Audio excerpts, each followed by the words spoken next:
uendelee kubarikiwa zaidi.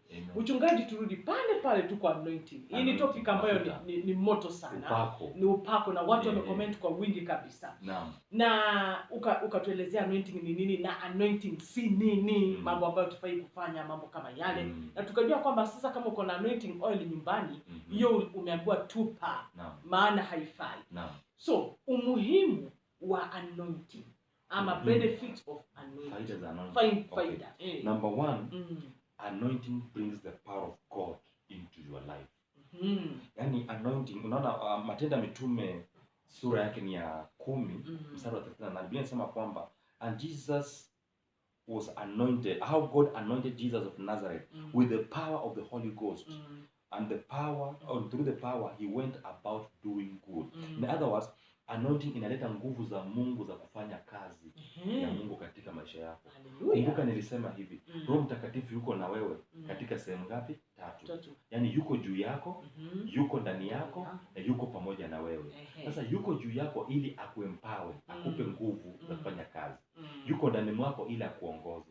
Na yuko na wewe ili aweze kufellowship pamoja na wewe. So ni kazi ya anointing. Anointing ndio vinasema wakati Yesu alipakwa mafuta hivi, anaanza kutembea kufanya kazi. After he was anointed, he came up with power to do work. Hiyo ndio jambo la kwanza. Hiyo unapata kwamba Biblia inasema Matendo ya Mitume sura ya 1 mstari wa 8 vile tumesoma mwanzoni ya kwamba na utapokea nguvu akishawajilieni Roho Mtakatifu. Another meaning for the anointing is the Holy Spirit. So anointing means Holy Spirit or the power of the Holy Spirit. Unaona, the power of the Holy Spirit. So unapata kwamba unaposoma hata Wakorintho wa kwanza sura ya 4 ya 2 mstari wa 4 inaendelea kuambia kwamba inakuja kwamba this is the ability to function. Uweza, unajua kwa mfano kuna mtu mmoja aliniuliza, pastor, tukiongea nawe kwa kawaida unakuwa tu mtu wa kawaida, lakini ukianza kuhubiri unageuka unakuwa mtu tofauti na shingo ni nini? Nikamwambia that's the power of God at work.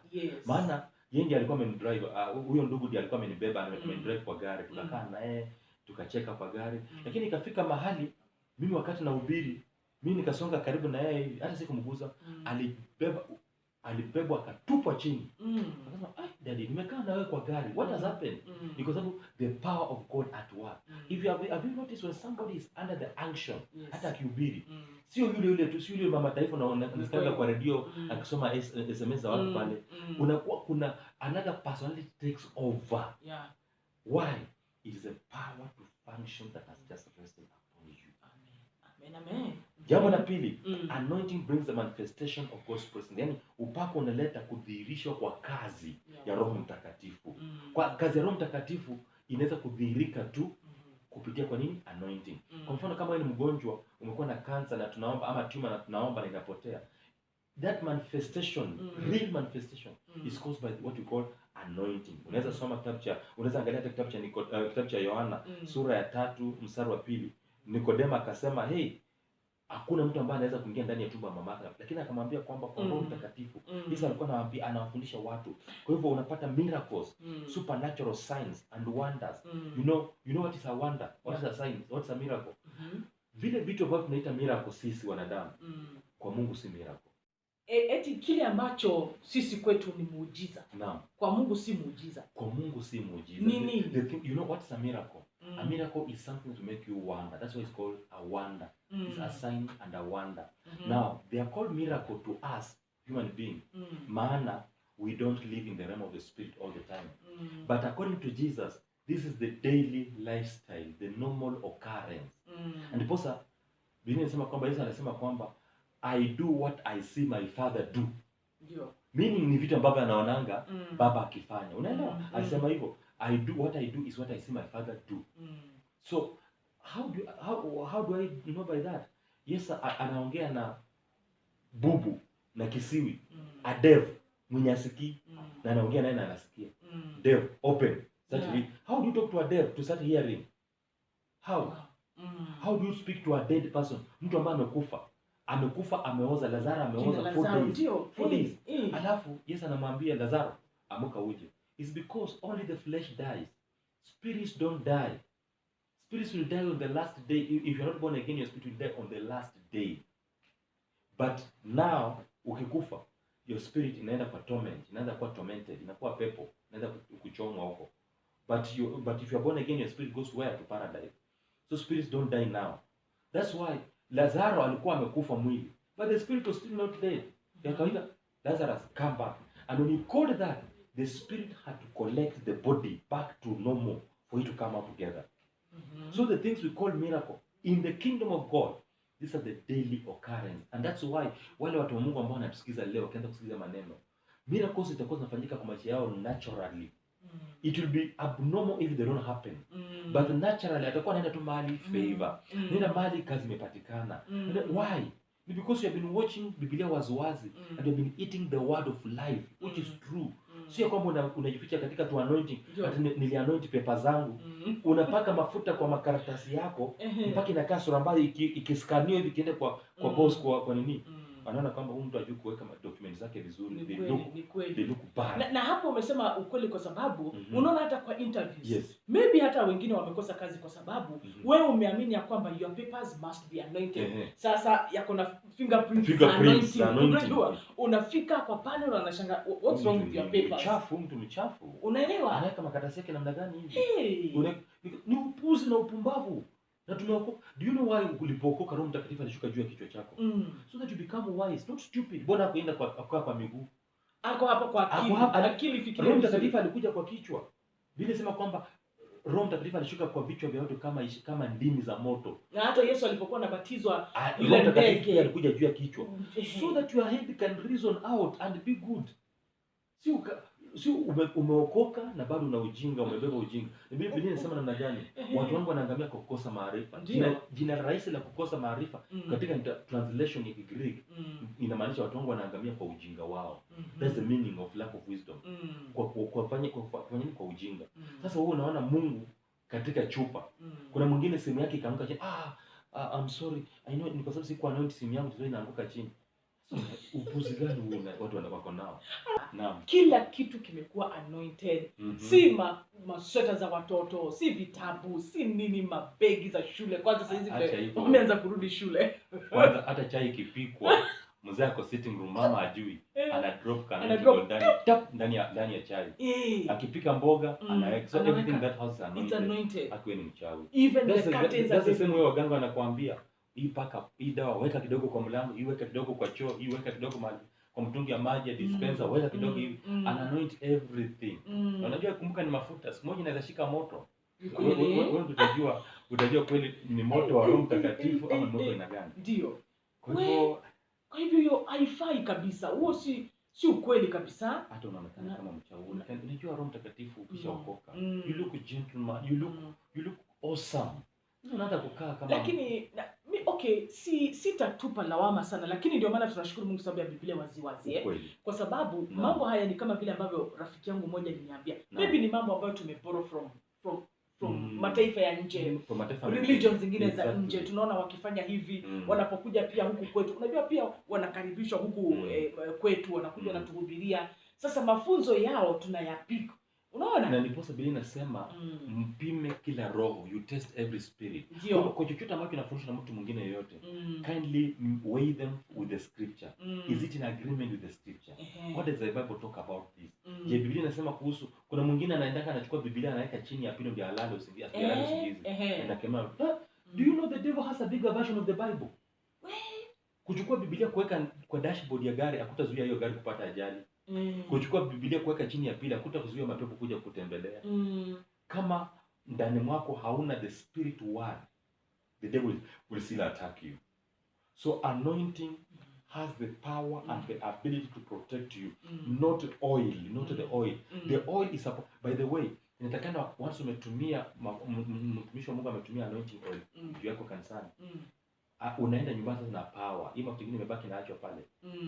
The same way like Holy Communion. The same way inabaki pale utatumia next time. Okay. Sio kutembea kwa mfuko kwanza kuzurura nayo sasa. Because kama ni mimi umekuja kuapply kazi kwangu na niangalie documents zimekaa ni kama zimekuwa zimepakwa mafuta zimechafuka. Na shida umeitoa jikoni, ulikuwa unapika maandazi na chips kimwagikia ama nini. I can't give you. Utafanya kazi zako zichafuke. Na unakosa opportunity. Correct, utakosa opportunity. The reason why people are doing this is one. People don't understand that anointing is about a spiritual virtue and not a material thing. Watu wanadhani ya kwamba anointing ni kitu ambacho kinaonekana na mikono. That's why they are so much into things, mafuta, ya kushika, maji, washike, ya wahisi. Exactly, wa kushika. But if they realize that anointing is a spiritual virtue, they don't do all these things. Na ndipo tunaona wengine mpaka wanaziimport, mpaka kuna watu kuna address, if you need this oil ambayo unajua anamchukua tu picha yake akaenda kwa designer mzuri akamtengenezea picha akaweka kwa chupa. This oil ni anointing oil ya Pastor Boniface ameweka kwa chupa. Sasa unanunua chupa na wanakwambia hakikisha ni chupa ambayo iko na picha yangu. So hiyo picha yake sasa ndio Yesu ama ndio nani? Sasa tunaanza kumwabudu yeye. Tunaanza kuabudu yeye sasa. Na wanatuma pesa mingi. Watu wana matatizo, so wanajua nikipata haya mafuta niko sawa. But you see, it will not solve a problem. Yeah. Now, number 3, work of the anointing is that anointing brings divine protection. Psalms chapter 20 verse 6. Zaburi 20 mstari wa 6. Because the Bible says that the Lord saveth the anointed. Bwana ana preserve, analinda wale ambao wametia mafuta. So Bwana akikutia mafuta, anakupreserve na protect. Acha nikwambie leo hii. Hata kama gari ambayo umepanda ilikuwa inataka nipate ajali. Kwa sababu ya wewe ambao umeokoka na umepaka mafuta kwa hapo, hiyo gari itapata ajali. Amen. Itapata ajali. Na kuna mtu by them, one of our church member ambaye not church member, one of our radio listener ambaye ametuma ushuhuda alituma ushuhuda akanipigia simu tukaongea naye, anatoka sehemu za Bungoma. Anasema tulipokuwa tunaomba Jumapili, tukaomba wakati tukaomba juu ya preservation, yeye akawa amepanda gari, kitambulisho kimepotea, akaenda Huduma Center. Akirudi akakaa karibu na mama mmoja, yeye alikuwa amekaa mbele na huyo mama pia. Sasa wakiwa wanaongea wakapendana tu, wakabadilishana namba, akafika mahali kitu kamwambia shukia hapa. Na alikuwa hajafika, lakini anamwambia tushukia hapa, yeye akashuka. Aliposhuka gari kusonga mbele tu kidogo, gari lilipata ajali. Sasa next time anapokea simu kwa huyo mama, kesho yake akidhania labda mama anataka kumwambia bila alifika salama. Mama anamwambia hata sijapita mahali ambapo tulikuwa, ulishuka tu hivi tukapata ajali. Sasa dada akawa anasema nashukuru Mungu sana kwa sababu Mungu akutuokoa. Kwa hivyo naona it's the anointing that preserves. So one of the work of the anointing is to preserve. Amen. Wow. To some preservative. Hata ukisoma Psalms, Zaburi 28 mstari wa 8, inasema kwamba the Lord strengthens the anointed and preserves them. Bwana anawalinda. So wakati uko chini ya anointing ya Mungu, uko chini ya protection. Amen. Vile niko hivi, I'm so anointed and protected kiasi ya kwamba ni macho yako tu huwezi ona, lakini katika ulimwengu wa rohoni nimelindwa na nimezingirwa. Kabisa. So that's another work of the anointing. Kazi nyingine ya anointing is that anointing open doors for you to function in your gifting and in your calling. Hallelujah. Hallelujah. Yaani ile area ambayo umeitwa, Biblia inasema hivi, kitabu cha Zaburi, Mithali 18:16, Proverbs 18:16, that the gift of God in you brings you great people. Ndio. And it causes you to eat with the kings. Yes. How is that gift going to work? The gift works by the power of the anointing. Yaani mafuta ikifanya kazi ndani. Dada yangu unaona watu wanasema kila wakati connect me.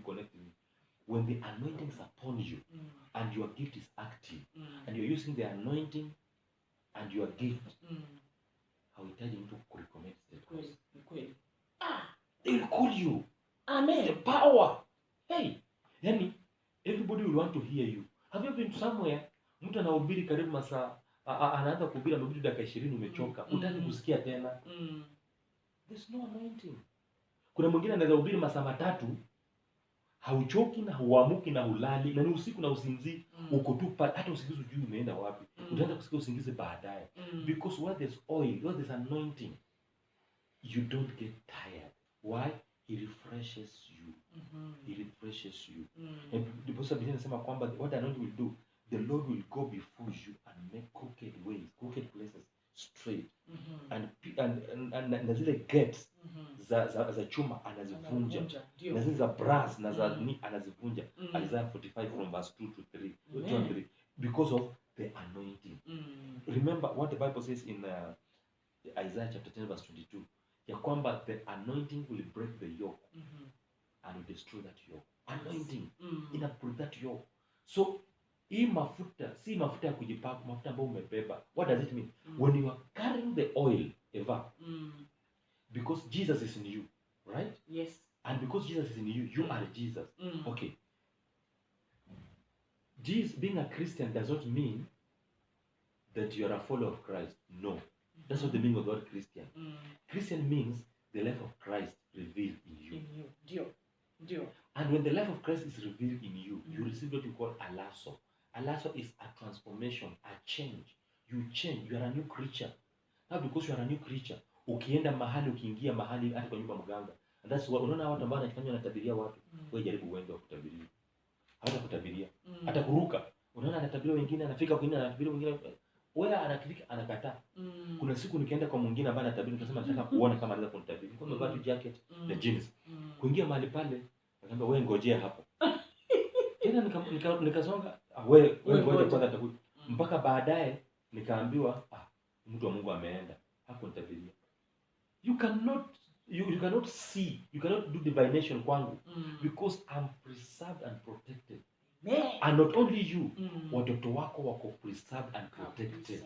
Na mtoto ambaye anaingia kwa life yako, things change. Why? There's a preservation because of the power of the anointing. It breaks the yoke. Amen. Hizo points nadhani hatujamaliza. Hatujamaliza.